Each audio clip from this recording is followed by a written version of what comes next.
in my perception, in some cases, it outstripped, some of the value of finance.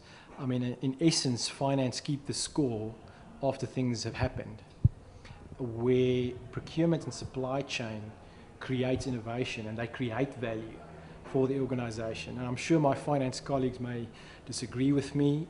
Governance is really important. Structuring good financial agreements is very important. But in the main, I believe procurement can make a meaningful impact in business. When I transferred, out of the very structured finance fraternity into supply chain and procurement, I found that education and development was very unstructured, and great degrees of variation of the quality of what's presented. Also, the interpretation of titles within the procurement and supply chain fraternity was all over the place. And I was wondering why such a valuable profession, equally as valuable as engineering to the growth of South Africa, as medicine to the growth of South Africa, and the financial fraternity, why this profession hasn't thought about levels of accreditation, consistent levels of education, so that a high bar is set and a high ethos and pride in that profession is grown.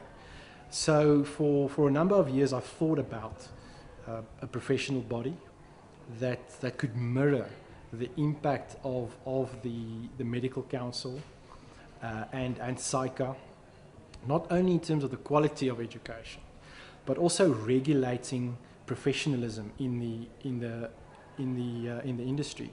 So giving people, companies that are hiring people, peace of mind that they've achieved certain bars of education. But more than that, also the ethical side of things. So procurement, in some instances, have got a bad rap in terms of how they ethically conduct themselves.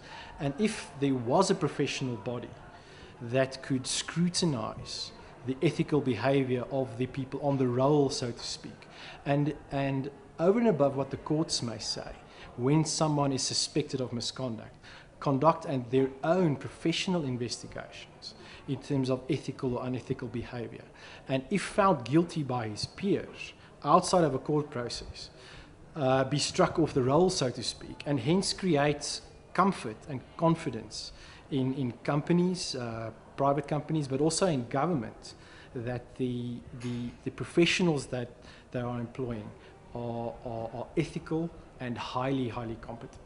So I think it's time, I think it's overdue for the profession at large in South Africa to step up and collaborate amongst themselves to set very high standards, work together with education institutions, universities, offering degrees and postgraduate degrees in a very similar framework that the finance and the legal fraternity has, and then form some form of a professional body to regulate the industry and set that bar and raise that bar for the benefit of the country at large and the organizations that employ these professionals.